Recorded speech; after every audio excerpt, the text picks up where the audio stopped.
Welcome to Obstacle Running Adventures, the podcast that fuels your passion for obstacle course racing, running, and all things adventurous. Whether you're a seasoned pro or a weekend warrior, we've got news updates as well as interviews with athletes and other key members of our athletic community. As a weekly show since 2017, we have covered everything from championship and virtual races to fundraising events and FKTs. And now, here are your hosts, Michael Stefano and Katelyn Ritter. Standing on the corner, lost all my clothes. Hey guys, it's Michael Stefano. And Katelyn Ritter. And Katelyn, how was your weekend? It was good. I turned 32. Which is crazy. Can you believe I'm 32? We met when I was 19. That's wild. You're old. I gotta trade you in for a new model. I referred to myself as mid-30s today, and somebody was like, 32 is not mid-30s. But it feels like it maybe is. No, not even close. It rounds down. Is that how you determine where you are? It's just not even close to mid. Like, if you pick 2 out of 10, that's not middle. Okay, so I'm in my early 30s. Correct. That feels much better. You'll be fine. But yeah, we went to a baseball game. Go O's. Which I didn't get to rant about this, but what kind of I went to the sports ball game for you guys, not into sports. That. But what kind of what's the opposite of a utopia? A dystopia.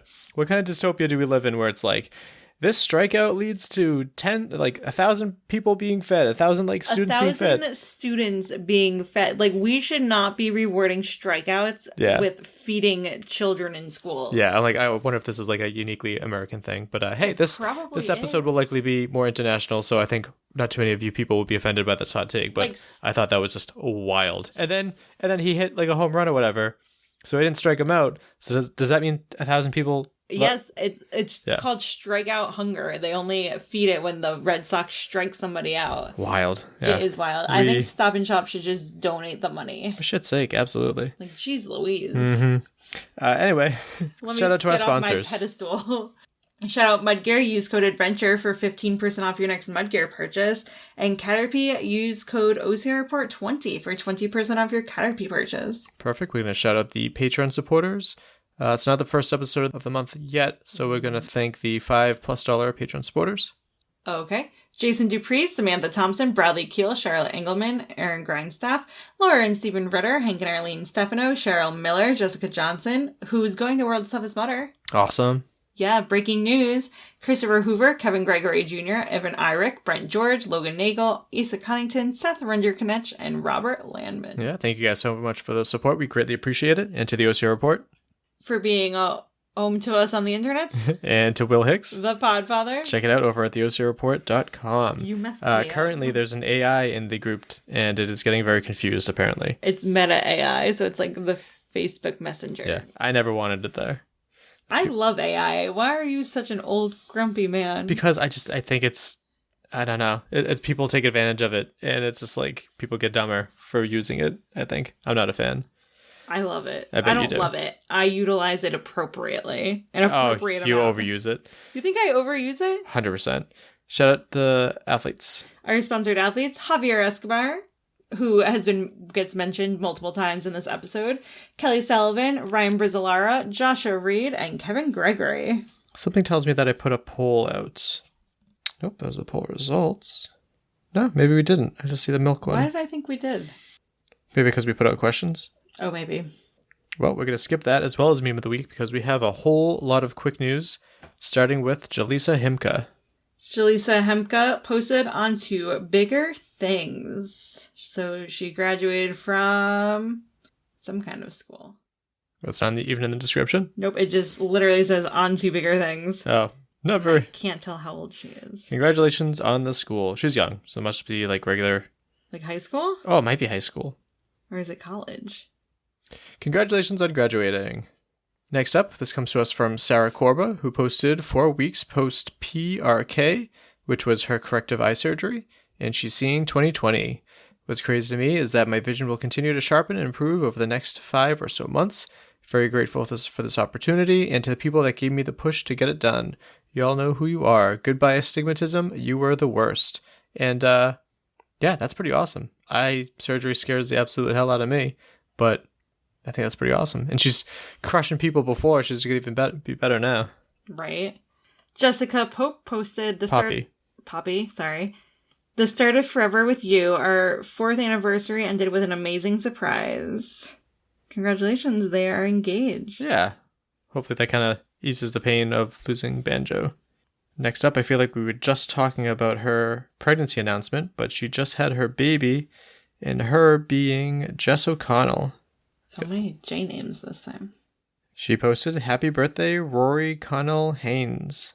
Born on Monday, 12th, 2015. He joins us a month early." Oh, that explains it. "And is a strong and mighty 5 pounds, 13 ounces. Rory and his parents are doing great." So congratulations to her. Chainsaw Rick, is that what people know him by? Yes. Chainsaw Rick posted, "Yesterday was a hard day for me. The MRI was supposed to be with contrast of the pelvic region. The nurses could not get the contrast up my rear end due to the cancer tumor blocking my anal passage. So unfortunately, he has cancer." Yeah, so hope he has a good fight against it, and I know he has a big support team behind him. He goes on a rant about how he has cancer, and it sounds like cancer is going to have quite the fight. Next up from Oreke Evanson. She said, "Party flex, got a PhD in freak accidents, and my injury list is longer than my curriculum vitae. Prayed 2025 would be my first injury-free year in I don't know how many years, but it's not how many times you get knocked down, it's how many times you can get knocked down and keep getting back up." So basically, she fell off of a balance beam, slipped in the rain, and she broke her foot again. So hopefully she has a quick recovery. And then you found this one. Andrew Bastatino is a 100-year-old World War II veteran and is now the world's oldest bodybuilder. He says he's a natural athlete, and he recently competed in a men's physique contest, breaking the previous world record held by a 90-year-old. Nice. I saw an ad for this one, but I wanted to give it some attention. It's by the One World Canine Run. It says registration for the One World Canine Fall Obstacle Run is now live. Looks like tickets are only $85, and I believe, yep, there it is. It's in Anniston, Alabama on October 18th. So if you're down there, it looks like a good time. The owners and the pets take on the course, and it looks pretty legitimate. A nudist resort in South Carolina is hosting a clothing optional 5K race. Says you can go anywhere and do a 5K, but you can't go anywhere and run a 5K naked. Right. And then, of course, in the picture, they have a very good-looking man there, and people in the comments want to know, will he be there? Probably not. Hashtag chafe. That's funny. Hashtag what? Chafe. Oh, that's funny. This comes to us from DECA. The 2025 DECA World Championship dates and location have been revealed. It will be in Fort Lauderdale, Florida, on December 5th through the 7th. So who knows? Maybe we'll come down there. I've always wanted to check out this event, and I'm sure Fort Lauderdale will be nice that time of year. I just feel like if it's like a world championship, why are we going to Florida? There's so many forts down there. It's not near Fort Myers, is it? I have no idea. Because I could see my aunt down there. That'd be fun. Oh, that would be fun. Are you ready for podiums on podiums on podiums? So many. And I can take the bulk of them since you did the interview if you want. Oh, wow. You're going to butcher the names? Sure. Spartan, Ohio Ultra. In third place, John Jockish. Second place, Corey Edwards. Hey, congrats. And first place, John Zdzikowicz. And for the ladies. Second place, Melissa Linden. And in first place, Taylor Phoebus. Perfect. Oh, shoot. There's also the Ohio Beast hidden in here as well. Third place was Simoyan Skule. Second place, Jonathan Haley. First place, Logan Broadbent. And for the ladies, in third place, Diana Kaplan. Second place, Elise McClintock. And in first place, Amy Cross. Oh god, there's also the super. Third place, Alex Hagen-Weiss. Second place, Simoyan Skalua. And in first place, Logan Broadbent. And for the ladies, Stephanie Shoup took third, followed by Elise McClintock, who took second. And first place was Amy Cross. Heading over to the Tug Mug Dare podiums. Yeah, this is close to us in New York. Well, relatively close. That's fun. Dana Buckschultz. For the women. Yes. Second place, Amanda Zier. And in first place, Riley Aubin. And for the men? Third place, Damon Maldano. Second place, Jesse Pratt. And first place, Tyler Peters. Heading over to Spartan Kiev sprint podiums. In Ukraine. I was kind of surprised that they still have events there. Well, that's well. Was Jack there? I don't think so. Third place for the men. Vladislav Kararenko. Second place, Viktor Romaniuk. In first place, Evgen Voloshin. And for the women? Natalia Volhina. Second place, Ira Levasova. In first place, Alexandra Donetska. Also, for the super that they had there, third place was Viktor Romaniuk. Second place, Evgen Voloshin. And in first place, Yuri Vyasyenko. And for the ladies? In third place, Tatiana Liashuk. Second place, Nadia Simona. And in first place, Vitalia Volhina. And heading over to the Spartan Big Bear Trail podiums. In third place, for the men, Miguel Mendoza. Second place, Matt Barrera. First place, Matt Smith. And for the ladies, third place, Betty G. What a mystery. Second place, Carolina Garcia. And in first place, Sasha Brown. For the Austin Trail, third place, Josh Champ for the men. Second place, Rodrigo Rodriguez. And in first place, Stephen Clark. And for the ladies, Zolima Urebe. Second place, Lizzie Warner. And in first place, Madeline Watts. And heading over to the Spartan Toronto Sprint podiums. For the men, in third place, Aiden Gijokele. Second place, Brandon Seamus. And in first place, Raymond Mendoza. And for the ladies. Third place, Susan Stanitsky. Second place, Elise Hewitt. And in first place, Leslie Huffman. And for the Toronto Super. Oh boy. Third place, Tyler Krushenski. Second place, Jesse Bruce. And in first place, Brenda Neely. And for the ladies. Third place, Tessa Koloff-Dobbs. Leslie Huffman took second. And Elise Hewitt took first. And to the Tough Mudder Infinity Philadelphia podiums. For the ladies. Infinity, right? Yeah. Yeah. Third place was Bethany Diener. Second place was Abby Perez. And in first place was Kateri Hyatt. And for the men? I think we know Abby. Yeah, we do. In third place, Tom Martin. In second place, Spencer Ladeau. And in first place, Mike Strobel. It's a fun last name. Yeah, I actually want to have him on the show. I've heard good things about him. And for the Bear Crawl OCR podiums. So for the men's 6 mile elite, in third place for the men, Baxter Hummel. Second place, Daniel Little. And in first place, Kevin Thompson. And for the women. Third place, Heather Cox. Second was Jessica Wong. And in first place was Kristen Overcash. Did I say that wrong? For the Spartan UK National Series London West Super podiums. For the men, third place, Tio Carre. Second place, Morgan Maxwell, who we had on the show earlier this year. And in first place, Tom Tweedle. And for the ladies. Third place, Libby Joyce. Second place, Klara Lokchikova. And in first place, Josie Lloyd. Oh, and the Spartan London West Beasts. For the record, we're going through like the OC report. That's why it's in this order, but it's weird because like some of them are hidden because there's so many posts. Third place, Scott Barker for the men. Second place, Reese Statham Quilty. First place, Jason Brunnock. And for the women. Second place was Ruth Battersea. And in first place was Libby Joyce. And for the Spartan Chiba Super podiums. Third place for the men, Hiroshi Kato. Second place, Mizuki Maeda. And in first place, Ryoma Sugata. And for the women. Oh boy. Third place, Miana Koke. Second place, Kia Saikaino. And in first place, it's not written phonetically, so I have no prayer of pronouncing that. I apologize. I could describe the characters, but even that would be a shame.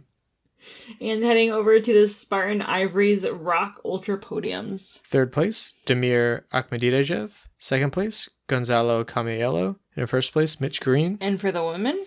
Third place, Yara Alves. Second place, Claire Burley. And in first place, Robin Kotska. And for the Spartan Ivory Rock Beast. Third place, Logan Cook. Second place, Byron Smith. And in first place, Dylan Party. And for those women. Second place was Jackie Bell. And in first place was Jennifer Hines. Perfect. And now for the Spartan Zandervoot Beast podiums. Voot. In third place... In third place was Sarah Jeers. Second place, Manuela Hill. And in first place, Eva Van E. And for the men. Third place, Renato Kuzek. Second place, David Blackenberg. And in first place, Alec Blockland. And heading to the ASCO Spartacus Dash podiums. Yeah, Jason Dupree was there. Women. Third place was Heather Alexander. Second place, Nicole Sacchinelli. And in first place, Miranda Huber. And for the men. Third place was Kevin McNeely. Second place, Brandon Fox. And in first place, Josh Champ. Now we're doing the Spartan Ivory Rock Sprint podiums. All right, going back to Queensland, Australia. Ooh. Third place, Brock Spanton. Second place, Demir Akhmedinejad. And in first place, Logan Cook. And for the women, Third place, Shannon Hunkin. Second place, Kate Jackson. And in first place, Tatiana Drahonchuk. do you think they have Bluey there? Yes, it's based on it. Yeah. And heading over to the toughest Malmo Women's Elite. Yeah, in Sweden. Third place was Vanja Karlsson. Second place, Sarah Bäckström. And in first place, Adna Tahirovic. And, not last, Spartan, Italy. And for the men. Oh, sorry. Third place, Matthias Sandsteit. Second place, Jonas Drescher. And in first place was Martin Bäckström, which was an amazing battle. It looks like 4 seconds between Martin and Jonas. And I know them both, so that's pretty cool. That is pretty cool. And heading over to the Italy National Series Sensenico Sprint. I bet you can't tell that I'm on a 300-day streak for Duolingo. No. Third place was Loris Pantarelli. Second place, Manuel Defoe. And in first place, Luca Pisani. And for the ladies, third place was Rigurta Khadija. Second place, Denisa Razakova. And in first place, Klara Lokayikova. and heading over to the Super Surprise, there's another one. for the men. Third place, Hansueli Frey. Second place, Manuel Defoe. And in first place again, Luca Pisani. And for the women, Third place, Viviana Mari. Second place, Camilla DePoli. And in first place, Agata Pietrosic. and finally the last podium, the Rumble Fitness Podium. Okay, this was for their 3K OCR UK series. Third place was Darren Martin, who we had on the show earlier. Second place, Jonathan Hunter. And in first place, Finley Greenleaf. And for the women, Third place was Izzy Young. Second place, Pip Rainbow. That is a very fun name. She has to be fun at parties, right? I'd assume so. It'd be awkward to have like that name. It'd be a wallflower. First place, Shyla Duhaney. And that is definitely a record for the most amount of podiums that we've had. So hope you enjoyed that. If not, you fast forward to get here. You did it. Yeah. Secret link, there's 5 of them down below, so you want to check those out. You want to know what this is all about? Yeah. So, World's Toughest Mudder coming up in the next month or so. And it being both the first time the event is taking place in Europe and my first time tackling the event, we figured it would be a good time to both selfishly and selfishly. Can you tell I wrote these? Selfishly and selfishly. Have an episode focused on first-timer questions. Josh Fiore had been answering first-timer questions on the World's Toughest Mudder first-timer Facebook group, so we figured that he would be a great guest due to him being knowledgeable and has shown to take time out of his day to try to help those who are preparing to take on their first ultra. Nice. And what are your personal thoughts on it? You told me that I didn't have to edit it much, which is nice because it's Tuesday. It was amazing. I would ask a question and have other follow-up questions lined up, and Josh would just take it away and mind read. Yeah, he's the best. So let's listen to the interview with Josh. Let's start off with your name and where you're from. Hi, my name is Joshua Fiore. I'm originally from Massachusetts, but I live in Lebanon, New Hampshire. Perfect. And Josh, we wanted to have you on today because you are known in the World's Toughest Mudder community as, first of all, being thoughtful and kind, but you have quite the resume for World's Toughest Mudder. Can you just quickly go over your accomplishments? Yeah, so my first year was 2016. I had never done anything like a 24-hour race. However, I did do a couple of death races before that. And my friend Mark Jones, who was really, really known in the community back in the original years, asked me to be his teammate for the first time that they had 2-part teams. So about 75 miles in with a really swollen knee, we got to 90 miles and ended up getting third place for that World's Toughest Mudder. And then fast forward to 2021, I decided to try it again after the Ultra World Championship, ended up with the DNF at that point as well. And then moving on, I kind of made World's Toughest Mudder my kind of focus. So 2022, 100 miles, 2023, 100 miles, 2024, last one, I got 110 miles and second place. That it's crazy to me that you got 110 miles and second place. I bet that's how good the competition's getting now. I love it. That's fair. So what sparked your interest with ultra length events? Like how does one get started in something like that? Oh my goodness. My actually I was literally I had done a Spartan sprint, and Andy Weinberg, who a lot of people know from the original Spartan days, he now does like the Endurance Society races. He was at one of the Amesbury races, and he had a shirt that said Death Race. And I was like, oh, that sounds like fun. Maybe I'll do that someday. And he looked at me, he's like, well, how old are you? And I was in my 30s at the time. He's like, you're ex-military? I was like, yeah. He's like, oh, you would crush this.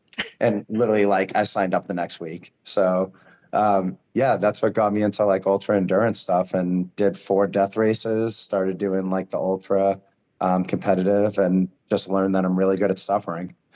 That's fair. I feel like too, do you think your military background has helped prepare you to suffer?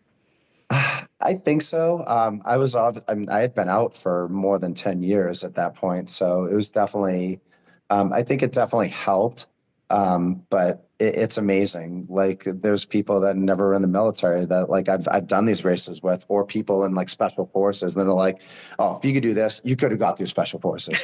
I'm like, I don't know about that, but Fair. Perfect. So let's jump into some questions that I have from you. I pulled questions from myself because I'm running World's Toughest Mudder for the first time. yes. Love it. So scary. And then I was like sleuthing through the World's Toughest Mudder like 2025 like newbie page, as well as the like page that anybody going can join. And I tried to organize them in a way that makes sense, but we'll see. I kept asking Mike, I'm like, well, what questions do you have? He's like, I've run World's Toughest Mudder. I don't have questions. I was like, that's oh yeah, Mike helpful. knows that. Right. Perfect. So the first category is event preparation. So we're about a month out. What training advice would you give people with 1 month left? Yeah, so this is certainly, if you've been training properly, hopefully everybody's been training over the past, like 6 months or year or whatever it's been that you started kind of like your journey to World's Toughest Mudder. These final weeks are like your peak week. So these are where like you're building like as much mileage, as much volume as possible, like in a safe way. For me, for example, we're just like, I've been sick for the past week, but normally this kind of where I rev up to around a weekly mileage of around like 90 to 100 miles. Now that might not be your weekly miles, and that's okay. That's perfectly okay. Honestly, the biggest kind of focus for those that aren't getting high mileage should be time on feet. So these last couple of weeks should be, if you have time on the weekends or midweek or whatever your job may be, where you can do something long. Like it should be, going out on the trails, going out like on something relatively that you could run, but also hike and walk for several hours, upwards of like 4 or 5 hours or more. The good thing about this is that you're also like trialing all of your things that you're going to use during the race. So like they always say, like the biggest advice is never try anything new on race day. Mm-hmm. So the best way to not do that is to do it during your long runs. So whatever your nutrition might be, do that. If you're saying, okay, every half an hour I'm going to eat something, every half an hour eat something. If you're going to wear whatever shoes you're wearing, wear those shoes. Like really kind of like, and then also try backups too, because things happen. Like I've had races where felt great, and all of a sudden my gut just couldn't handle anything. So I needed a backup. And then obviously so for this weekend or next weekend, I'll also incorporate into those long runs, wearing my wetsuit. So, because for those that have never ran in a wetsuit, like I was a surfer for years, I was like, oh yeah, I'm comfortable in a wetsuit. Once you start running in that thing, it is awkward. That's what I've heard. This is so bad. I ordered my wetsuit last night. I'm like, I hope it gets here where I can like maybe do a couple of runs in it. Yeah. I think that's perfectly fine. As long as you can tell that it fits you. Like it should feel comfortable, but it shouldn't be too loose. It shouldn't be too tight. It should just feel right. Because if it's too loose, it's going to like cause chafing. It's going to be like rubbing in all the wrong ways. But if it's too tight, obviously you're not going to be able to breathe when you're actually wearing this thing. So, right. But yeah, And then incorporating into that, like obviously with the running, still incorporating like some speed runs, just getting like safely again, like doing everything. The whole purpose of this last month, if for anything, as long as you get to the start line healthy, that should be the main goal. Like obviously, adding the mileage, getting in like, the extra pull-ups, the extra like grip strength stuff, but being healthy at the start line. Because if you do anything, if you're thinking, oh, I'll just do one more rep, no, shut it down. Like that's not what this last month is about. It's about getting there healthy. The big thing after you've finally done that peak, at least for me, it will be the last 2 to 3 weeks, is a taper. And that, I said this on the webpage, looks different for everybody. Some people do awful with tapers. Some people do great with it. I personally like the 60, 40, 20%, and it can be based on either time or mileage, depending on what like you're rating your last big volume week. So that last volume week, if it's like 100 miles, then the next week is only 60 miles, and then 40, and then 20-ish. But honestly, that last week, as long as you're moving, that's all that matters. You want to do as much like mobility, but also like being kind to yourself. Like I said, again, the biggest goal is getting to the start line healthy. I think that's fair. And I think a lot of people I'm like, oh no, it's crunch time. But like, no, You've been training. I've been training since end of December. Like there is no crunch time. Yes. I'll use myself as an example. I mean, if you can't tell, I'm still sick. I've been sick for like 9 days. I had to shut down an entire week of training. I was infuriated. I literally was just angry. And then I have to keep reminding myself, if I push it, I'm going to be sick or I'm going to be worse off. Same thing. Like if you start feeling like a nagging injury, take a couple of days off. It's not going to, in the grand scheme of things, years, training blocks, and the last like 6 to 12 months, that's what matters, not the last weeks. You will not gain much within those last couple of weeks, especially the last couple of weeks. If you take off a week, you might lose like 0.5% of what you've gained. It's not worth it. No, I agree. And then speaking of getting to the finish line, what advice do you give people who are trying to set some of those world's toughest Mudder goals? First of all, that's like one of my favorite things about World's Toughest Mudder is like seeing people like with like, like the like silver bib and brown bibs and like all like the cool bibs that you can get. Like it's really cool like that they have all these like personal accomplishments along the way, and use that. So the biggest thing is like during the race, first of all, like have like something bigger than you as a why for mental strength and a mantra. Like it might be, like I'm not giving up, or like I'm going to get to 50 miles. I'm going to get to 75 miles, and just have that in your head, because it's going to get hard at times. So you're going to be angry or upset, or something's not going to go your way. You have to have that mental fortitude to be able to push forward. I mean, I cracked a rib at like 75 miles a couple of it's weird because of the years now, because they didn't do it a year and a half ago. I cracked a rib, and like I still wanted like redemption from the year before when I became hypothermic. So I was like, I just kept saying I got to keep going, and your mind will win over your body. The other thing is to break the race into chunks. So like instead of looking at the big goal, like 50 miles, say, okay, going to get through the next lap. Hell, I'm going to get to the next obstacle at times. Like when you're really, really seriously, like when you're really like, okay, okay, I'm really tired. Okay, I'll walk, for up to that post, and then we're running, or vice versa. Like little and congratulate yourself. Like if you're having trouble on like Funky Monkey or whatever adaptation it's going to be, like, and you get it, like yell out. Okay, like high five the volunteer. It'll be like, woo!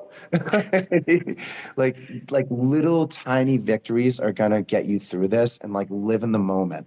Like you'll never, like, it's just, I know you haven't done it before. Okay, I'm like so excited for you. It's electric. Like everything, like the people, the volunteers, the staff, like live in the moment and just like have fun. Like you paid for this, and like you get to like roll in the mud and like watch a castle like lit up with lights. Like, I how know, cool is that's that the gonna be? craziest part, right? Yeah, just live in the moment, have fun, and like break it up into like little chunks, little goals to the big goal. No, I like that advice. And I think it's important. Like the goal doesn't have the end goal obviously has to be big, but like lap by lap, obstacle by obstacle, like snack by snack. Yes. Oh, absolutely. Yes. Snack, snack, snack. That's a good point. I always have, like 3 goals generally for each race. And if I get one of those goals, I'm happy. First goal is always to win. I mean, if you're a competitive person, you truly want to like win the race, you have to get to that start line saying, I'm going to win this. So that's the first goal. Second goal is always like podium. And then third goal is to lead a good race. People, like it honorably, like with integrity and having fun. And that's like, if I have at least that goal, I'm happy. Absolutely. And yeah. And I feel like you're the kind of person that will go out and have fun and like race it honorably. So it's funny, like the last year I watched videos from the year prior, and one of my friends, Chris Ruglowski, who I love to always shout out, I noticed during the race, like when you watch like the videos, like she was smiling throughout the race. And it made me, and then I looked all the way back to when I won in Iceland in 2017. And like the one thing that everybody kept saying to me about that race was you were smiling the whole time. I was like, that's the secret sauce. You just smile. It's smile, contagious. have fun. Yes. Yes. Especially like, I'm assuming in like those dark hours where people are maybe not in the headspace, like, hey, good job. Like, how's it going? Like that goes a long way. Yeah. Yeah. And honestly, like, and this is, I guess, also what I learned, like doing the death race back in the day. Like I used to, when we were doing like, there was one time we were going up Bloodroot Mountain in Vermont, and we were literally wearing down to our underwear and like barefoot. And like, I just started laughing. It was like 2:00 in the morning. I just started like, this is so ridiculous. I love it. This is my life. You're like, I paid to be hiking in a mountain at 2 a.m. to be out here. This is awesome. Like, everybody's like mumbling and I'm like, just started laughing. Everybody thought it was crazy. Oh my gosh, I love that. And then, so we set goals, and then what kind of pre-race conversation should people be having with their pit crew? Oh, I love this topic. So my biggest thing about the pit crew is before the race, it's a democracy. During the race, it's a dictatorship. Because you'll have race brain. You will not be up to like your normal mentation, like we call it like altered mental status, like in the medical field. That's basically you at 3:00 in the morning in a 24-hour race. So, talk with your pit crew, like line up everything, be like, okay, like at this hour, I'm going to need like Tylenol. At this hour, I'm going to need to change this, or, like this is the food that I might want at this hour, like go through all those things and like talk about it before the race, and then organize everything. So like, I'm like, Ziploc bags with Sharpies saying, okay, this is for like cold weather. This is for, like caffeine food. This is, start out with this food that has less caffeine and then start building up in the night. Like go over all of those things with your pit crew beforehand. However, during the race, just shut up and listen to them. And it's just literally they're going to tell you what to do. Just do it and go. Like literally just don't even think. Like now, to a point, obviously there are some times where you're like, I remember last year my girlfriend Liz was like, oh, here's like, one of the food. I was like, but that's my advice for pit crews is to have like a variety of things or options, because you're going to be thinking with your eyes instead of words. So when you come through, you're going to be like, and they're gonna keep asking, "What do you want?" You're like, "I don't know what I want. I don't even know what I am anymore." 15 hours in, I don't know anything. Yes, yeah. So like, have options for food. Basically, is my biggest thing. Like for the pit, for the racers, and also lie to your racer. If you're a pit crew, like lie to them. Like, you look amazing. You've never looked so great. You look so strong. You're kicking ass. And like then when they leave, then you can be like, oh God, they look awful. Like, cause it's hard. Like I've never been on the pit crew side, but I can only imagine like watching your racer come in. You're like, oh God, I just want to hug them and bring them into the tent, warm them up. Like it's counterintuitive for like how we are in relationships. Right. So just lie. Yeah. You look I amazing. remember 2018, 2019, I pit crew for Mike, but then also Jason Dupree. And the first year we had a tent with sleeping bags, and Jason's like, I'm just going to lay down and take a nap. And we were kind of like, oh, if that's what you want to do, like knock yourself out. But the next year we didn't even bring a tent or a sleeping bag. And we're like, nope, sorry, not a choice. Like you're going back out there. Like, we don't even have a chair for you. Bye. Oh my goodness. I've had that, like, when in not World's Toughest Mudder, but in Sweden, for the Ultra World Championships. And it was, I mean, myself, Atkins, everybody else, it was so cold. It was like 20 degrees. Everything was it was miserable out there. And it literally took our pit crews to be like, get back out there. No, you stop sitting down, get back out. Because you're going to there's times that you might want to quit. So like your pit crew has to that's why I said like dictatorship. Nope. Like you said, nope, you're not laying down. Get back out there. Stop whining. You paid for this. I'm like, not a choice. Do 5 more miles and then we'll talk. Exactly. Perfect. And then Will Hicks famously has said that spouses and significant others should not be pit crew. How do you feel about that? I don't agree with that. I think honestly, I mean, this is, you can see behind me, like picture. if it wasn't for Liz, like I wouldn't have gone through, like I wouldn't have gone 110 miles. Like it also helps that Liz, is a racer. She has experience with like ultras, and, she also like has a really awesome, like she knows so much about like fitness and nutrition and everything. So she has the background, but regardless, I think it's actually awesome as long as you have that conversation beforehand to say, like, okay, I'm going to look miserable, lie to me. I might be kind of snappy at times, ignore it. And honestly, it's kind of, I'm not like a marriage counselor or anything like that, but it's kind of counseling actually, because you can actually get through that because people are not their best selves at times, a lot of times. So like you can kind of be like, okay, he doesn't mean anything personal towards me.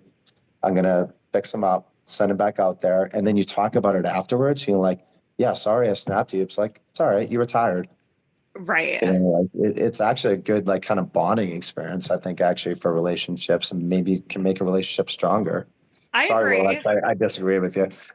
Nope, I will be sending Will this clip being like, sorry, Josh Fiore agrees with me. And oh, no, I very much agree with a lot of things that Will says. He's a very smart man, but this I have to disagree with.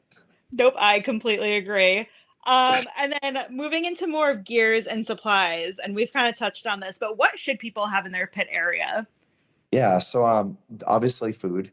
Right. That's I mean, a lot of people don't think about that. They're like, oh no, like, I'm just going to eat goose and, like drink. No, you need real food. And again, hopefully, preferably something that you've already been training with, or at least that that like my stomach is going to take this. Water obviously is important. They usually, and this, it's a little different because it's in the UK this year. They usually do have a way to heat water. So I usually like ramen or something like that, some type of noodles, like chicken soup. Something like that's awesome okay. for races. Like, and it's just nice if it's chilly, like 2:00 in the morning, you're sipping at that, drinking it. Oh, it's like heaven. I always have something at night, either like Red Bull or like chocolate covered espresso beans. That's my. Oh, okay. I don't know if I'm assuming the UK has that too, but if you can get your hands on those or bring some with you, that's like jet fuel. You put a handful of those at 2:00 in the morning, you're good to go. Good to know. I will be adding that to my list. If you obviously things to make your pit crew comfortable. So, you're saying like I think maybe not like a tent. Maybe you could put a sign that says like no racers allowed. Like something at least that like maybe your pit crew can take like a nap with in between laps. If you have the ability to get it, like a camp table or something, so you can put everything down and kind of organize it. Oh, that's a good idea. I also like a dry erase board. Buy like a cheap one when you get over there. Hopefully you can find one, like, so that way, like, your pit crew can like write things down. Okay, like, I need to give him this next, or him or her this next, and also like what your splits are, so they can say, okay, your last split was this, because not everybody's like right next to the race center, so Right. instead of running back and forth, they can actually like just time it themselves or off of their phone if there is service. But that with some dry erase markers. Definitely, like, obviously, like cold weather stuff. So be prepared for everything. And from what I've heard from the UK, it's a lot like here in New England. It can be one day, it can snow, it can rain, it can be 90 degrees. Like it will change. And so have your winters, like, have cold weather stuff. I always have my bleg mitts. I always have a wetsuit top, a windbreaker to go over that as well, because wetsuits do not do well against wind. From what I heard, it gets windy at night. So Josh, you wear like your wetsuit is like two separate pieces, or is it one? So I actually have two. I have a wetsuit jacket. So if it's kind of cold, I'll just wear that, because my legs generally don't get that cold and I can run better in it. But then if it really starts getting cold, then I put the full wetsuit on. And usually, just if it's that cold, I'll just put on like the jacket over it. So some type of windbreaker. Doesn't have to be anything fancy. I mean, I've seen people with trash bags over their wetsuit. Like anything you'd be amazed. A trash bag, oh my goodness, it feels so good. It insulates. That's like the poor man's thermo jacket. I've done that before. But yeah, just like something to go over it, because the wind definitely will cut right through the wetsuit. So as soon as you get out of the water, you're going to be freezing. Definitely, and all that cold weather stuff, again, like I'll definitely have first aid stuff as well. So anything, like I've been doing this for so long, I have braces for my knee, for my wrist, for my ankles. So, and if you don't have that stuff, maybe at least like some ace wraps. So basically, like, always be prepared so that you don't need it. So like Band-Aids, medical tape, like basically just something that I can put into like a gallon Ziploc bag, just in case, with some like Tylenol and other things like that. An anti-diarrhea medication, you don't want to be going to the porta potty every like 5 minutes. In my wetsuit. Yeah, exactly. I usually will take that I'll just take it usually every like 2 to 4 hours. That often? You can usually take it. Well, I'd say every like about 4 hours is what I take it, and just like one pill. Not necessarily like to prevent diarrhea, so that I'm not like stopping into the porta potty, and especially what you get if your wetsuit on, like you said, it's going to be a little harder.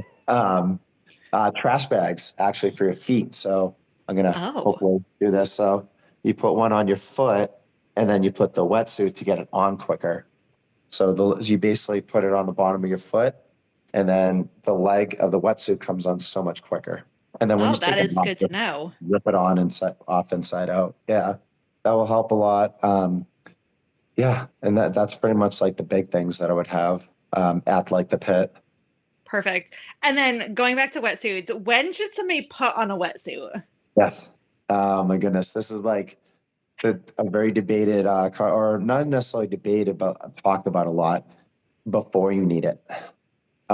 It's hard because you're moving so much better, and you're like, I still feel all right, maybe a little bit cold.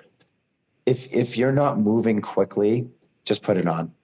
Like if you're not like, and when I say quickly, like really like running, like throughout the entire lap, if you're already really cold and then put it on, it's too late. And that has ruined so many people's races at World's Toughest Mudder. So that's like my biggest advice about wetsuits is, worst case scenario, you can zip it and put it down and still like go on. You don't have to have like, you can just pull it down, kind of like, you do like with the sweater, like just unzip it from the back and pull it down off of like your torso. It's better to do that and move a little bit slower than be hypothermic. Because once, like I said, once you reach that point, it is so, and talking from experience, it is so hard to get past it. No, that makes sense. And I feel like somebody like you're obviously an elite athlete, but somebody like me or like a regular person, like I feel like as soon as I feel that I'm like, okay, how much running am I actually going to do next lap? I like need to just suck it up and put on the wetsuit. Yep, exactly. And this is my other biggest advice, because this is also where I went wrong when I went hypothermic, or really actually the cause of why I became hypothermic a few World's Toughest Mudders back. I forgot to put on anti-chafe before I put it on because I was in such a rush. I was like, I'm still going for the podium. I like whipped it on. I was like, I have no time. I just need to go. Take your time putting it on. Like, put anti-chafe on wherever you think you need it. Fair. Lots of it, because it's going to be much harder to reapply once it's on. Like, make sure your shoes are on right. If you're putting back on your gaiters, make sure they're on properly. Like, just smooth as fast. Like, you just don't be absolutely in a rush. Take your time. Don't take too much time, but take your time putting it on. And then, and my other advice is don't take it off too quickly either. Like, that was my mistake, was I was chafing really bad and I just wanted to get it off. The sun had come up. It was in the year of Alabama. It was like finally starting to get a little bit warmer. I was like, I just need this thing off. Ran my next lap. I don't remember coming into the next lap. That's how. Oh my gosh. I literally they all my friends ripped off my clothing so I could get my 100 miles. I finally came to, didn't even know whose clothing was on me. Oh my God, that's so scary. So that's like my big advice for that, is to just take your time with the wetsuit. What kind of lube do you use? Like, do you use a specific brand? Do you just whatever you... I think they're all good. Some people, and again, this is kind of where I think like practicing what you play with, like practice like you play. That's probably better. Practice like you play. Oh my goodness. I'm very good at putting my foot in my mouth.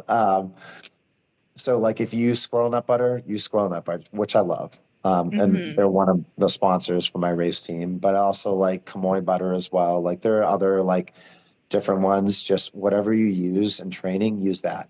But I've heard some people like all I need is Vaseline. Cool. That works for you. Yeah. But use what works for you though, and not other people. Everybody's body is different. Everybody's skin is different. Just use what works for you. That makes sense. I know.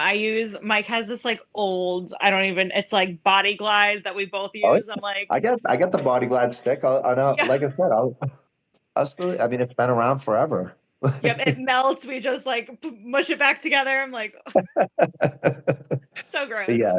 Yes. Try out. I mean, those are my recommendations, are pretty much squirrel nut butter, Kamoy butter, and Body Glide, but like make sure you use it first, because everybody's body reacts differently. Yeah, no, absolutely. Perfect. Now let's move on to on-course information or tips. What is your absolute favorite part of the event? Like what you're thinking, we're a month out. What are you so hyped about? Well, first of all, the start line. Oh my goodness. I'm so excited for you, Kayla. You have no idea. That start line is just awesome. And, when you have like Sean giving the speech, you got like everybody like is all amped up. Like they're so excited. Like you see your race family again. I mean, I've always been a lot of people are nervous about the start. I love the start line. I'm excited about the obstacles. Like I'm very much interested to see what the UK has to bring. So it might be, like some zany kind of thing. It might be some like, seeing the day before what the actual penalties are. I'm excited about that because there's some weird ones. I know. I was showing family like previous videos because like they don't really like they've heard stories, but they don't know what it's all about. And like, the giant ball with like coach's face on it. My mom's like, what is that? I'm like, oh, that's a penalty. She's like, oh, so you'll be doing something like that? I'm like, who knows? Maybe. I don't know. Maybe I'll be putting my hands in freezing cold water and doing an etch a sketch. Right. Oh my gosh. Crazy. And then, go ahead. Oh, sorry. Just the obstacle. I love Tough Mudder has amazing obstacles, whether it's the classic ones, and it's the people at the obstacles, like I know, like, I got to give a huge shout out to Dave and like all the men and women of Mudderhorn, the Everest Angels. Like, I know like a lot of them won't be there this year. But I've already heard like the Mudder community is awesome. So I've already seen online, like people like, oh, don't worry, we're going to be there. Like high-fiving those people, getting those people, like helping other people up, like onto the obstacle. Like I'm excited about all that. Yeah, and I didn't realize that like the Mudder Angels, like they are people who pay their race entry, give up their race to like help other people.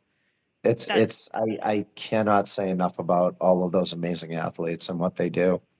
It's incredible. And it's not like it's a cheap event either. You're paying. Yeah. Oh my goodness. Yeah. And they're just out there forking people over obstacles. Oh yeah. It's awesome. Yeah. As somebody who's an elite, is there a way that like you can tell if somebody is a first timer? Somewhat. I mean, yeah, you know what? Honestly, it's honestly hard to tell. Like, I think for me, because I've done this so many times, so I know a lot of the people that are racing.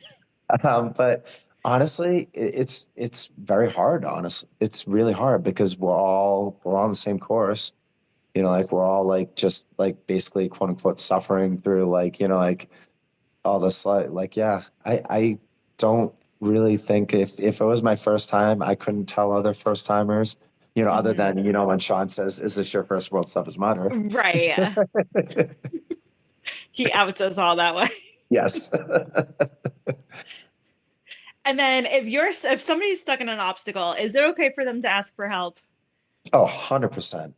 That is the coolest thing about Tough Mudder. Like I was on the Spartan Pro team for a while. I love Spartan Race. I love all the other races, Savage Race, etc. But the cool thing about Tough Mudder is everybody, no matter whether it's me going for, like the podium, whether it's, like all the other elite athletes or people going for like 75, 50, 100 miles, whatever their goal might be, they still stop and help other people. And that's exactly what I'll be doing. Like I'll get to the top and I'll, like if I say I'll reach over and help somebody and then I'll move on. And I learned that my first World's Toughest Mudder, my teammate Mark Jones, because this is before they had different bibs. Okay. Nobody knew who was like the top or who was contending, other than when you ran up, you'd be like contender coming through. Like, but he told me, like, because I didn't really know the Tough Mudder. I had done a Tough Mudder, but I didn't know this community very well. And right off the bat, and this is why Mark Jones, everybody respected him. He was like, we stop and we help somebody else and then we move on. And he was like, and if you don't, people will know it. They'll talk about you. They'll be like, that guy, nope, don't help him. Don't be like, he's not a good guy. Like, and that's the community though. Mm-hmm. Like absolutely it's community like that. Which I think is what's so fun about like the Tough Mudder community is like, you and I might be in an obstacle. I might be stuck. You'll help me through. Like, I probably can't help you, but you can help me. And then, oh no. Oh, trust me. When I'm at like mile 90, 100, there are many people helping me as well. Trust me, we're all helping each other on this. That's fair. We're suffering together and we're helping each other. Exactly. Is it ever acceptable, in your opinion, to skip an obstacle? Like, say you're 35 miles in, you've already failed Funky Monkey. Like, do you go and like try to get halfway, or do you just do like I attempted the obstacle and I'm going to jump in the water? Like, what is your take on that? Well, I think as long as you're doing the penalty, I've always been, like you should either, if it's, must complete, you must complete it. If it, right. Like if it's like, if you fail it, I mean, there are times where, and this is just race strategy where I'm like, I know like 2021, they made the Funky Monkey so hard that I think only like 3% actually finished it. Oh my gosh. I finished it the first time and that's it. But it took me like almost like 15 minutes to do it. So it's race strategy. So I said, okay, next time I'm just going to jump in the water and go do the penalty. So, there's from the competitive side of things, there is that. As long as you're not, like not doing just literally just walking around everything, I think that's perfectly fine. And that's like I said, that's race strategy. That is true. That is race strategy. And then I know you work in the emergency room, but what are some tips and strategies for staying up for 24 plus hours and not just staying up, but like actively moving? So always eating. So, you're going to crash if you bonk. So you should be taking in lots of calories every hour. That's a given. Like how many calories? So I actually go more on carbs. I like to do at least like 90 to like 100 carbs per hour, which, usually equates to around like 400 calories or so. But that's why I don't like calories because, or counting the calories, I should say. I like more on the carbs. And that's different. Like if I'm running like full speed, you probably don't need to be consuming that if you're like walking more. Right. But you should still be continuously eating and just fueling the fire.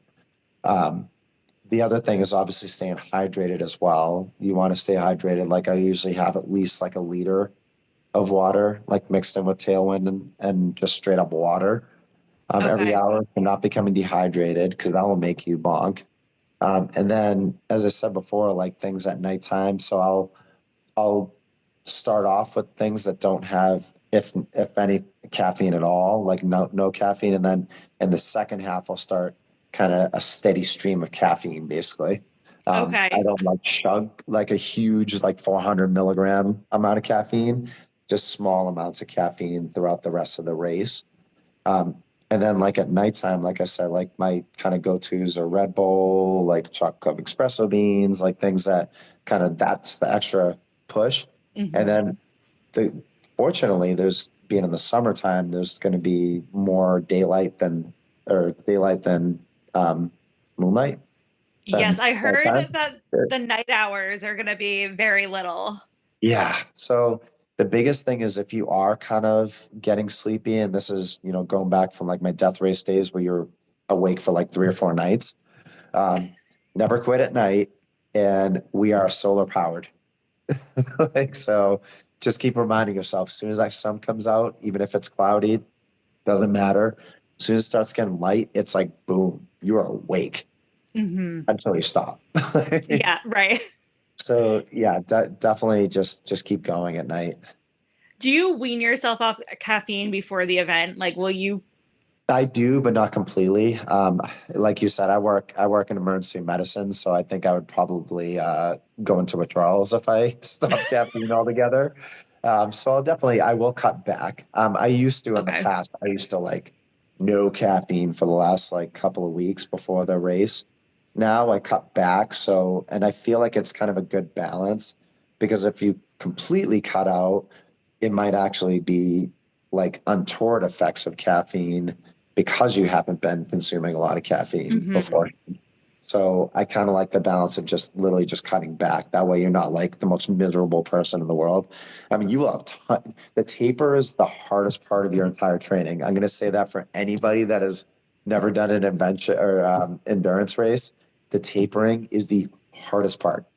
You're literally like your partner, your friends are going to be like, dude, they're like, shut up, like go running, like just go do something.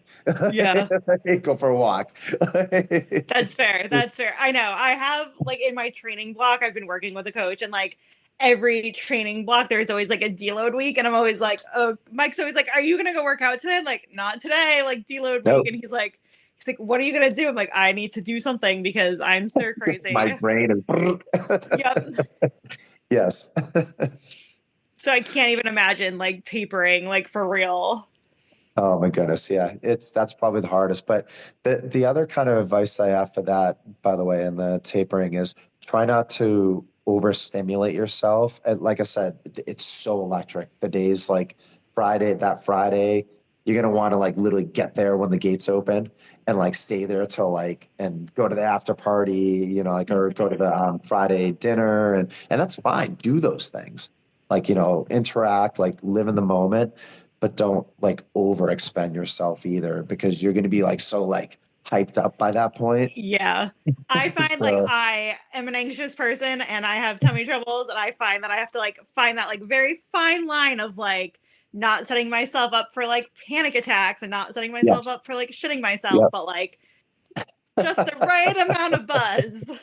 Yes, that's exactly what it's all about. So no, that is good advice, because I feel like too with flying, like time zone change and like exactly spending, I don't even know how long the flight is, 8 hours in an airplane. Like, oh my goodness, yeah. Yeah, that's going to be hard. Yeah, so like just drink lots of water on the flight over, eat lots of good food. Try not to drink as much alcohol if you are drinking before the race or the days before. As soon as you land down, try and go on a little jog. If, I know a lot of the flights are red eyes, so you're going to be in there in the morning. Yep. So go for like a light jog just to get the jet lag off, and just be kind to yourself. Like, I love meditation. I'll usually do like some like guided meditation the night before, some yoga, like something to just ground myself, because the brain's going to be going everywhere. So just ground yourself like you've done the work and just have fun. Like the race is a celebration of training. I like that. Exactly what it is. Are there any obstacles that like actually scare you or like make you nervous?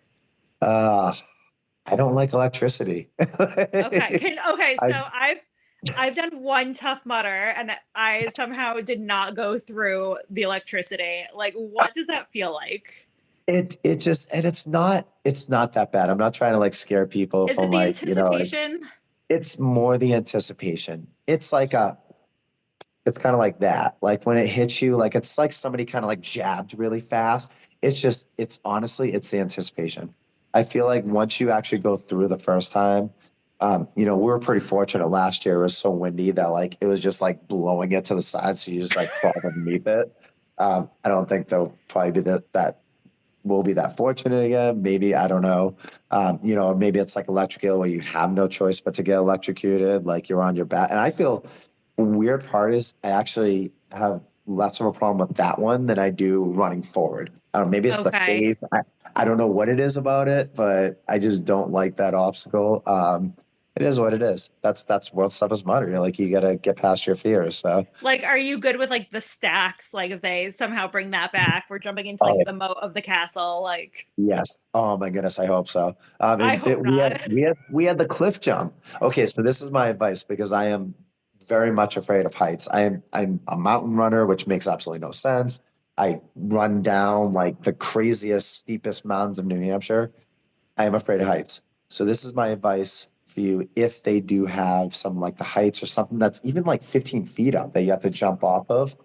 So when they did it, when the cliff jump, it was you stopped and then there was a plank that you then walked out to. And then when they said it was your turn, because can't be anybody underneath you. Right. You would then jump.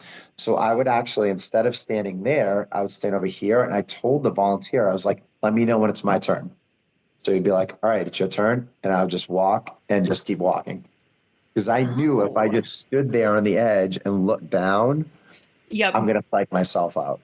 Yep. So the other thing is if they do this, I believe it's like Navy SEALs and all like the special forces type of training, head straight looking forward. So you don't even have to look down anyway. Like if you do that, never have to look down, just go. I like that. Look in the horizon, because I actually was leaning over just a little bit on one of the cliff jumps back in 2016, smacked my face, and it hurts when you hit on there. Oh my God. So look straight, arm crossed like this, legs crossed, and hold your mouth and your nose, because I don't care how good you are and like not like letting water up your nose, water will blast up your nose. And just keep yourself straight and just plunge through and then just swim up. See, it's easy. You make it sound so easy. Yes. I remember I forget what year it was, I was helping to pit for Javier Escobar, and he like waited. Yes. He wanted to be the first one off the stacks, and he's like, I knew it was coming. I waited like 3 minutes. I was number one. And I was like, I would have ran so fast just to avoid that.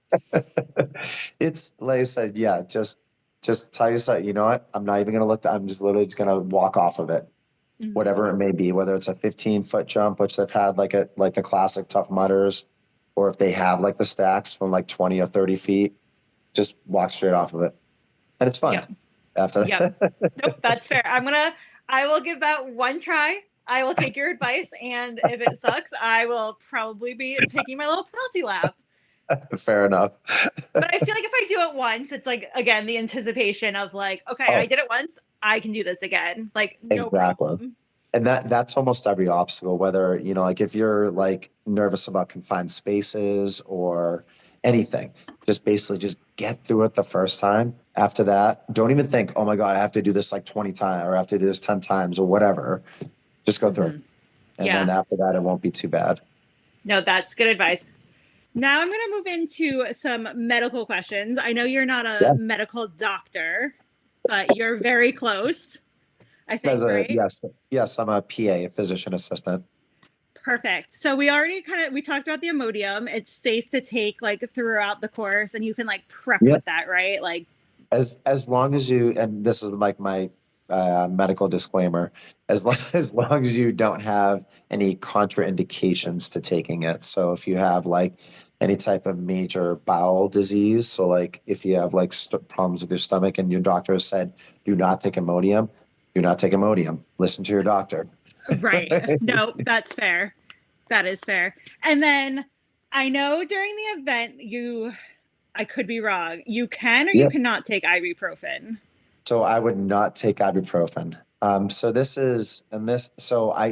However, Tylenol, okay. Again, going back to the Imodium, as long as your doctor hasn't said, like, do not take Tylenol, whether you have like liver disease or some type of liver problem, Tylenol is perfectly fine. If anything, actually, and this is like a little secret for everybody, there was one study that was done with cyclists that compared placebo, ibuprofen, and Tylenol, and they found that between the three groups, the ibuprofen group actually did worse than placebo group. Oh. And the Tylenol group actually did better.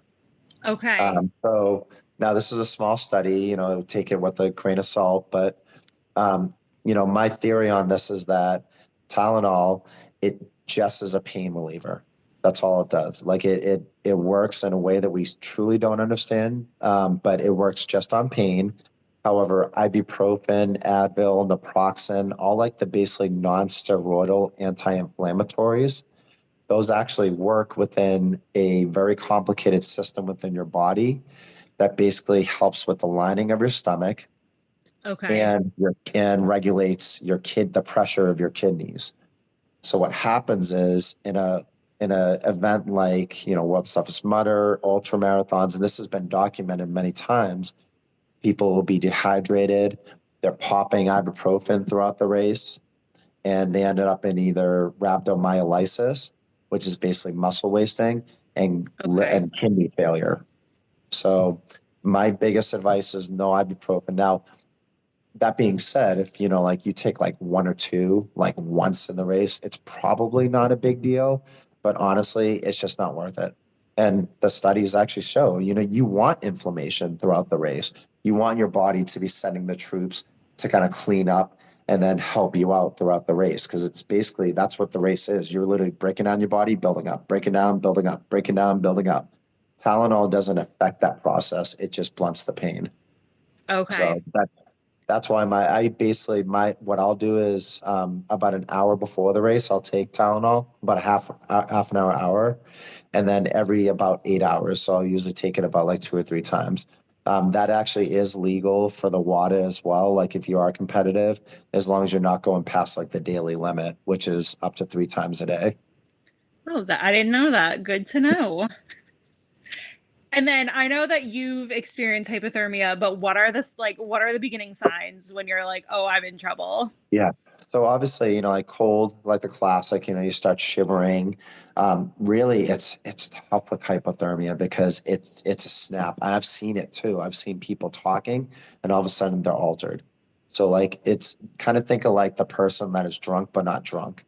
So like you start like losing coordination, you're kind of stumbling, you're like not really able to take directions, slurred speech, confusion, altered mental status. Those are like the big bad things of hypothermia. And honestly, it's a race, yes, but life is more important. So like if that is happening to you, like seek medical attention, like go see the medics. Like I don't know exactly what the medical rules are this year, like if you can go in the tent and get warmed up and come back out. But regardless, if you're feeling that bad, the race is not that important. It's a race, not life. There's always next year. Exactly. And then how important do you find the like med checks are once it gets dark and people start getting cold? I think they're important. And honestly, they're not like, by the way, like anybody that hasn't done this before, it will not take up, you will get your goals regardless of the med checks. They're the most simple things in the world. It's literally like 2 or 3 numbers they have to add or subtract, or like, like point to like the giraffe, like things like that. Like they're very, very, and the medics are awesome about doing this. The EMTs and the medics are like, I personally think it's great. Like, yeah, I'm obviously trying to get my goals and I'm trying to get, to like 110, 115 this year. It's minuscule the time, and it's not throughout the entire race. It's only later. So. Right. And then those tests are more like your cognitive abilities, right? Exactly. Yeah. They're not asking you, like what's your social security number, or like, like who's, like the first baseman of, like the Red Sox. Like they're not asking you really complicated things. It's very, very simple mentation questions. Perfect. And then I have just a few more questions, more about traveling and like getting to the event. Have you been to the UK before? So I've been to London for a layover when I went to Sweden for the Ultra Road Champ, but I've never actually been to the UK. So I'm psyched. Yeah. Are you renting a car? No. So my girlfriend Liz and I, we are getting in the Tuesday before. We're flying into London from New York. Oh, what? Oh, you're flying out of New York? Because we're also arriving, but we're flying out of Boston. So. Oh no! Oh yeah. It was a little bit cheaper from JFK and a little bit like shorter of a flight, but and honestly, like for her to like put up with me for 24 hours, I thought it was that's fair, deserving that I drive to New York. But we're gonna fly there and then take a train to Edinburgh for a day. Ooh.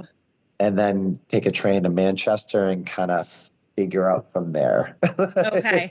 We decided neither of us have been to London. So we're going to like explore London and then Thursday pick up a rental car like outside of the city and hopefully drive on the wrong side of the, like, I'm just. My goodness. Yeah. I'm a very good driver. I don't trust myself on the other side. And I definitely sorry, babe. I don't trust my girlfriend on the other side either. My brother like sometimes goes to the UK for work, and he's like, it's so much helpful like when you have a passenger, because then you're like both checking the roads. Yes. I mean, so let me just say this. Like when I went to London, it was about like a 6-hour layover. I like not even like 10 minutes of being in the city from the train station, I almost got hit by a car. Oh my gosh. Because I didn't look the right way. Oh, I didn't even think about that. My girlfriend, she like grabbed me. I was like, oh crap! I'm like, I'm not used. Wait, which way should I be looking now? Right. No, that's good advice. Like people leave to step out of the airport and like. I do believe, and this is like a really bad joke, I do think we're still going to be going the same direction for the race, though. Do you? I think so. In a circle? Yeah. That would be funny though if like halfway through they're like, okay, now we're gonna do it UK way, go backwards. Oh, don't give them ideas. They will do that. I think we just gave them a really good idea. And honestly, that would be awesome. I would love for them to do that. Honestly, like it might be a nice like change of pace. Yeah, absolutely. Yes. I actually really like that. Yeah. So what advice do you have for people who are traveling long distances? Like I know you said earlier, like do a shakeout run, but like drink lots of water. Anything else? So I would say when you're at the airport, try not to sit, because you're going to be sitting for long hours. So, like I always wear some type of compression pants too. So, like a, Nike, Under Armour or something like that, to give like some gentle compression to my legs. But then like like in the airport, I'll try not to sit as much as possible, walk around the airport. I'll do like some dynamic stretching, things like that. And then once I'm on the plane, I try and get up at least every like hour or two, depending on how you're seated, obviously. But try and get up as much as possible. If you're on this part of the plane in the front, like I would walk all the way to the back, like for the bathroom, like that way you're at least just walking. Drinking lots of water because remember it's really dry on the planes too, and maybe bringing a mask just in case. You never know. Like somebody like me, like could be sitting next to you, like that's like and just coughing. So like maybe have that just in case. That's up to you, obviously. But and then as I was saying before, once you get off the plane, like if you can go for a walk, like you guys are gonna go see the city, like go explore, like don't just like go to bed, like just start moving. Yeah. And I know I'm bad about this. Is like I will be that person that will not go to the bathroom once, no matter the distance of the plane. So staying hydrated will be important because I'll be like, oh no, I'd rather just not have to like bother the person sitting next to me. Yeah, and you know what? It's I'm the exact same way. I'm like, I don't want to bother them, but it's probably an excuse. But they're probably thinking about it anyway, so whatever.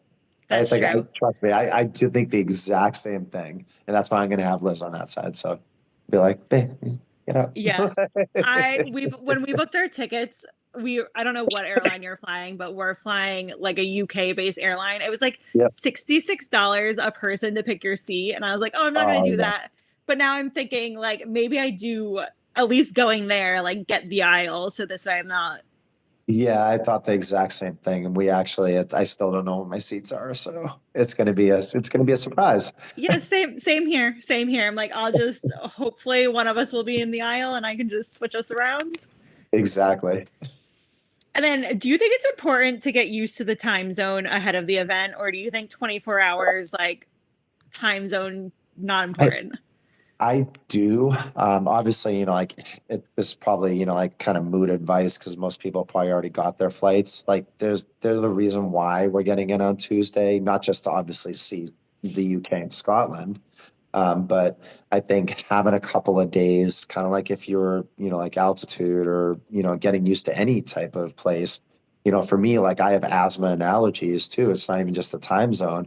It's getting used to like the trees and the pollen, like the different stuff around there. So for me, it's definitely important. I do think for a race like this, plus, when are you going to be back in like the UK or, like when I've gone to Sweden, when am I ever going to be in northern Sweden? Like, so right. Take advantage of that, however your race goes, like you had a freaking awesome vacation. So I do believe in actually getting there a little bit early. Yeah, no, that's our plan too. Get there early, try to get used to the time zone. And like, I feel like too, like the snacks that I'm used to training with, like aren't going to necessarily be the same snacks. Exactly. Yep. Perfect. Well, Josh, that's all I have for you. Do you have any last advice or anything else that you think people need to know before they attempt World's Toughest Mudder? Well, I guess I shouldn't say attempt. Before they conquer World's Toughest Mudder. Yes, I like that. Yes. I'm projecting my own fears. Yes, no, and that's so my biggest advice is like eat everything up, like live in the moment. Yes, it's scary. I still remember my first one. I was like, I had no idea what to expect. Soak it all and learn from it. Like you are going to learn no matter what. I still learn every single race. I learned something new. I learned something. And that's why, like I've, gained mileage every year is I've learned from things and you'll see that too. Like, don't be hard on yourself. If, like your goal was 50 miles and you got 45, go get it up next year because now you have that base. I guarantee to you, if you just fall short of your goals, next year or next World's Toughest Mudder, you'll get them. Hands down. Like I guarantee it. Like just I feel like so many elite athletes like say that. They're like, oh, my first year I got 40 miles and then I came back and I got my like 75 silver bib. But I'm like, how? Like, yeah, that's a big jump. Yeah. But you learned. I mean, I could give you advice till I'm blue in the face, but you'll learn. You'll learn what works for you. Maybe advice that I gave you, maybe it didn't work out as well for you because we're all individuals, so learn from it, like have fun, like live in the moment, soak it all in. It just have fun, like smile And again, the secret sauce is smile. 2:00 in the morning, laugh at the absurdity of it all. Learn new swear words. Trust me, that's the best part about being in like another country. Like learn them from like if you connect with somebody from like Scotland or from like London, the UK, or whatever, you would call it, like learn new, like be like, oh, what's up, F-tard? That was when I learned from my Australian friend at a death race. Oh my gosh. Have fun.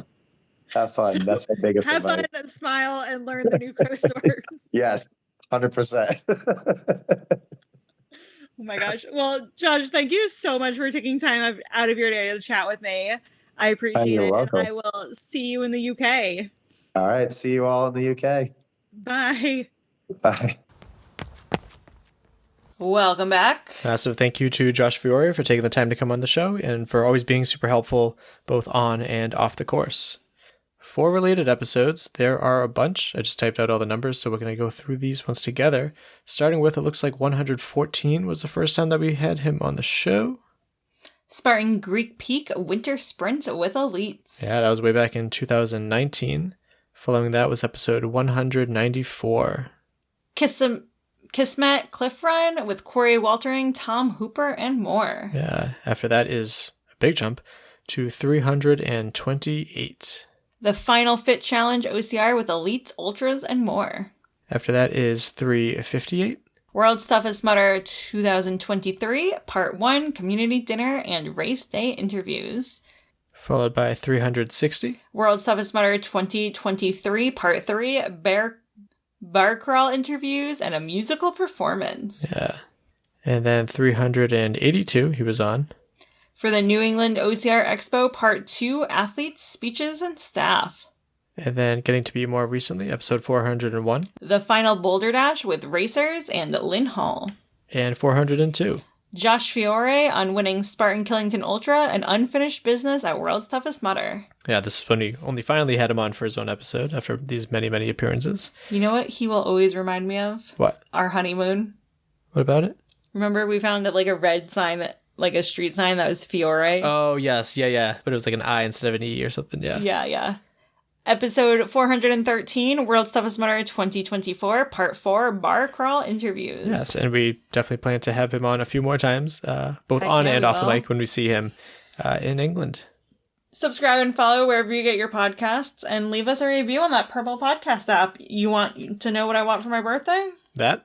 Or hitting my goals at World's Toughest Mudder? You pick. Yeah, there you go.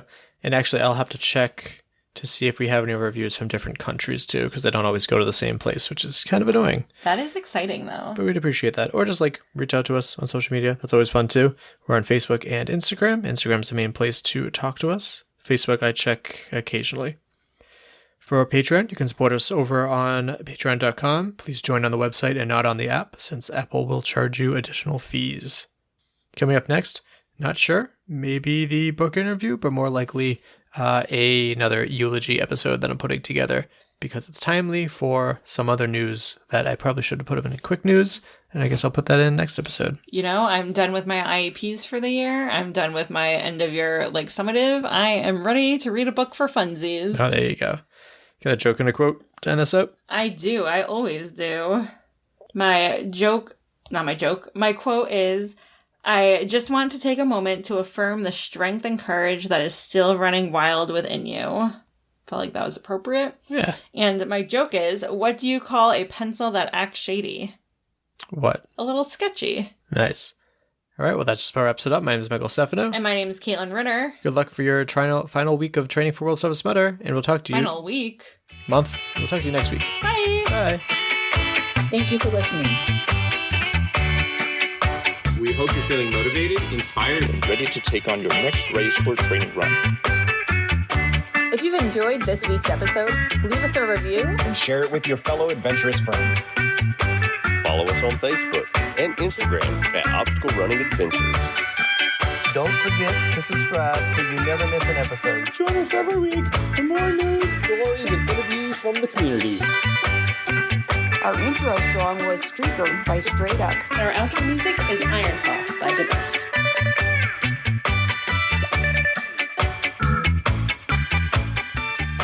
From Massachusetts, but Oh.